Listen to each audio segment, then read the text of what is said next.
So, hello world, hello everyone, here we are with a new video about one of my favorite topic, photography. Photography, and we are to talk about two things, lomography, and we are going to see si ça marche. If this camera works, this is a Lubitel number 2, it's a vintage analog camera.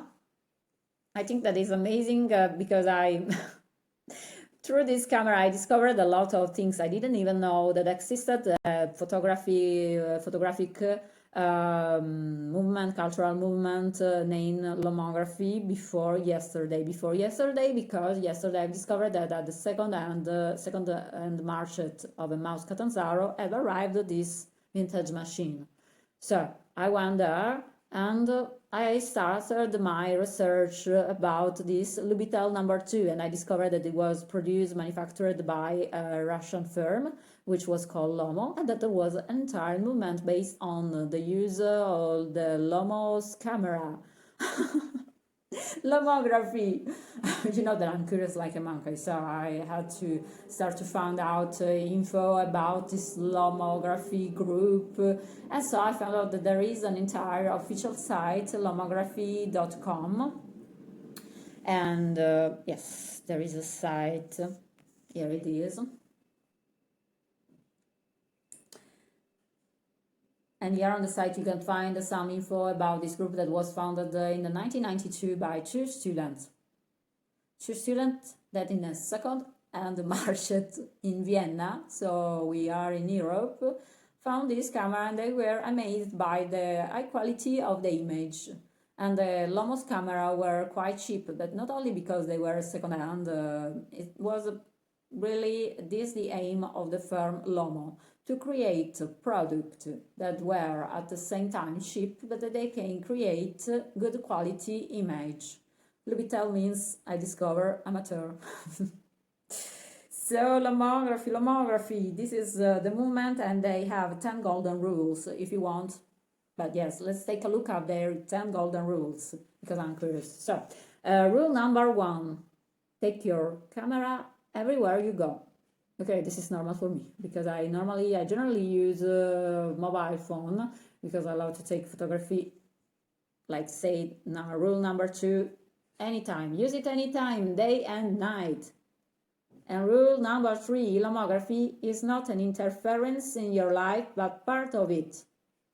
Yes, and this is things that I can totally understand, I totally agree. Photography for me has become an integration and a piece of my life. I take my photography machine, my mobile phone, everywhere I go. If I don't have, if I want to take some other type of photography, I take camera, but generally I prefer my mobile phone. But I'm not going to talk about my mobile phone, the model, etc. Let's stay to lomography. So rule number 3, lomography is not an interference in your life, but part of it. Your camera is an extension of you and your desires. It sees as you see, captures the feelings that you feel as you take each photo, and breathe fresh life into every photo and each day you spend with it. Totally agree. Rule number 4, try the shot from the hip. Okay. Okay, you must know that when I started to take photography, I used to accept challenge, photographic challenge from the net, and many of these challenges were based on using a different type of perspective. But take the shot from the hip, never use this type of perspective, and I can understand why you must try it, because let's remember that to take photography with a Lubitel or a reflex, you can just wear it and shot. Naturally, you can even see what you are photographing. What I discovered that this type of camera has 2 ways to take photography. You can take it looking from above, okay, but you can even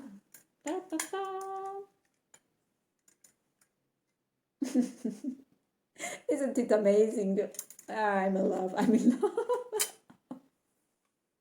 So, and by the way, let's keep reading these rules. Rule number 5, approach the object of your lomographic desire as close as possible. Do you like to take photography approaching your object very close? Because when I started to take photography, especially documentary photography, I was really shy with my subject because I didn't want to intrude. At the same time, I didn't want to be seen because I didn't want to interfere with the scene that I was taking picture as part of the documentary photography meaning. Not to interfere, just taking the photo as you see, and the photographer must just discover, but just not discover, just get off the scene. So, rule number 6. This was the first rule that I read about the Lomography group. Don't think. Remember when you were a kid and everything happened so naturally and instinctively? When all life flowed and wasn't planned and constructed meticulously? Those were the good old days, right? Things just happened and all life was a fairy tale unraveling itself to you. Let's go back to those days. This is the invitation. Let's go back to those days. Throw your intellectual socialization overboard. Let the unfiltered flow of information circulate freely, unthreatened, unrated in your mind. Shoot, feel, perceive, and shoot. Have fun. Yeah, this is nice. Be fast. Be fast. Rule number 7. Rule number 8. You don't have to know beforehand what you captured on film. Yes, this is part of the charm of the analog film photography. You don't see what what it will turn out. You don't know what it will turn out eventually from your work. Afterwards, either. Okay. And don't worry, rule number 10, don't worry about any rules.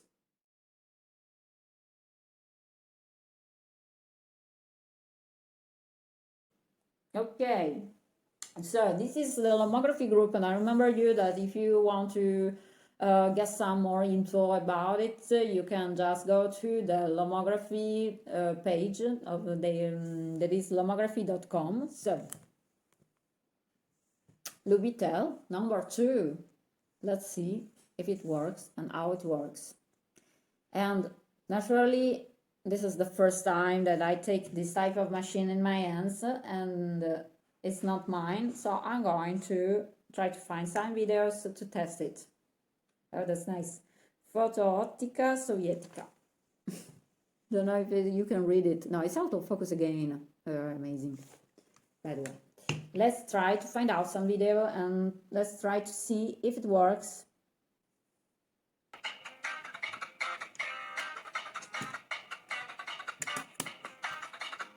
The Lubitel was, the Lubitel, it goes too much fast. So, using the Lubitel number 2 camera. The Lubitel 2 was a medium format twin lens reflex camera made in the Soviet Union. Oh yeah. Must be here. Oh yes. It's written in Cyrillic. Don't know if it goes out of focus again. Let's try it. There is a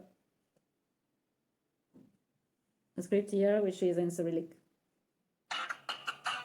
More than 2 million. More than 2 million. They were produced more than 2 million of copies of this camera.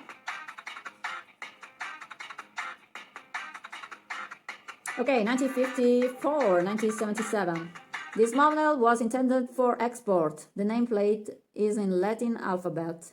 Yes, it was made in the early 1960s by Gons, later LOMO. So this is the reason why the name is written not in Cyrillic, but in Latin characters.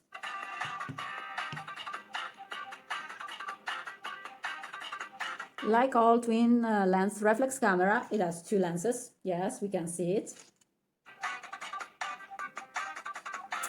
the viewing length and the proper taking length. Viewing length, proper taking length. I think that I'm going to reverse so we can look more closely to the photography machine.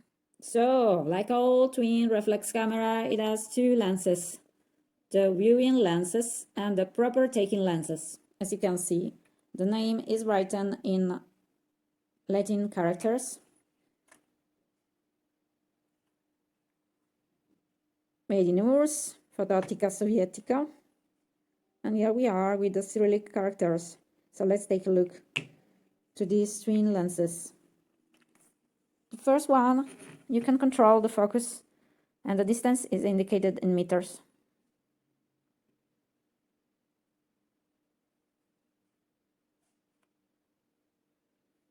The second one, it is used to control all the function of the camera. So you can control diaphragm. Let's take a look more closely because there are a lot of instruments, as you can see.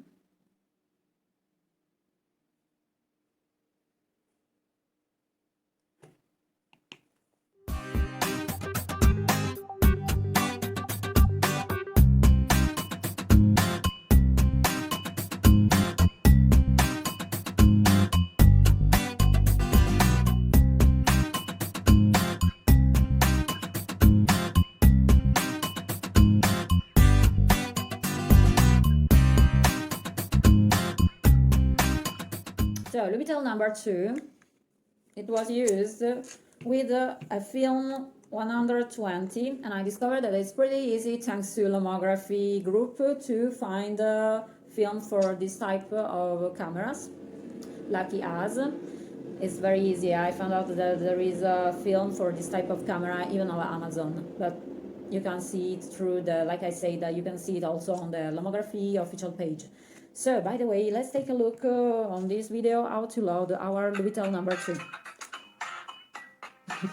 Okay, I don't have the film. To load the film, just open the back by raising above lock spring. Okay. Oh, oh my! There is a film. Okay. I'm so sorry.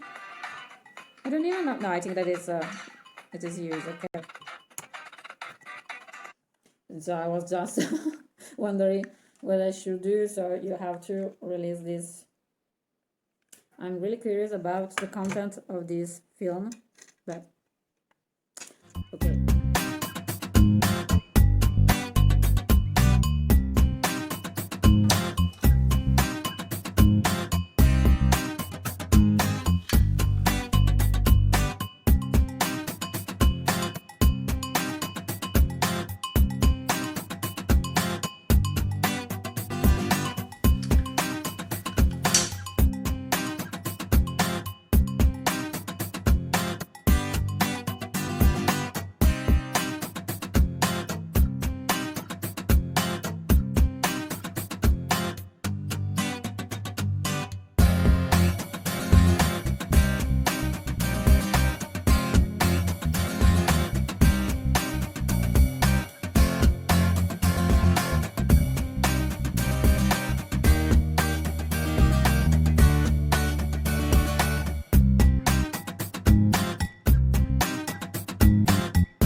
So, time to take a photography with our Lubitel number 2. So there are two ways to compose our subject. Like I told you, you can use it like a vertical machine.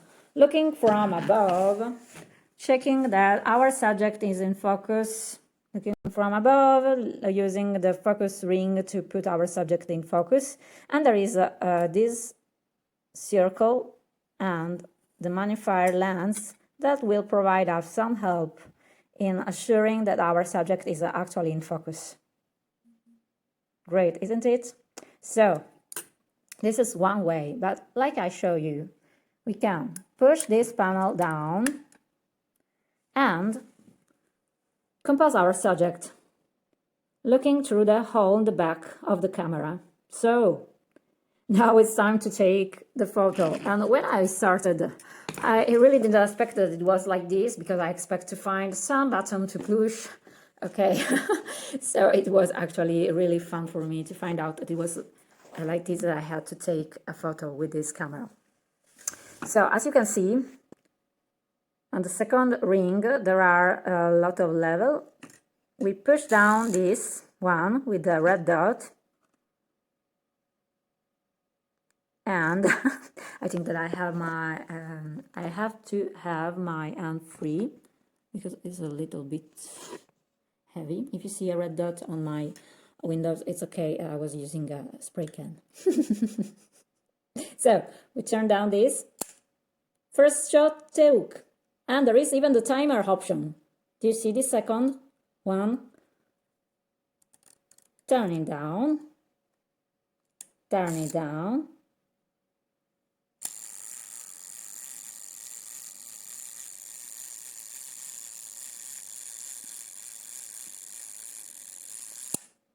Shoot took. Just shoot a photo, if there was a film. First, yes, I ordered the film. I actually ordered the film for this photography machine. So we are going the next day to actually test it. So these are the two ways to take photo.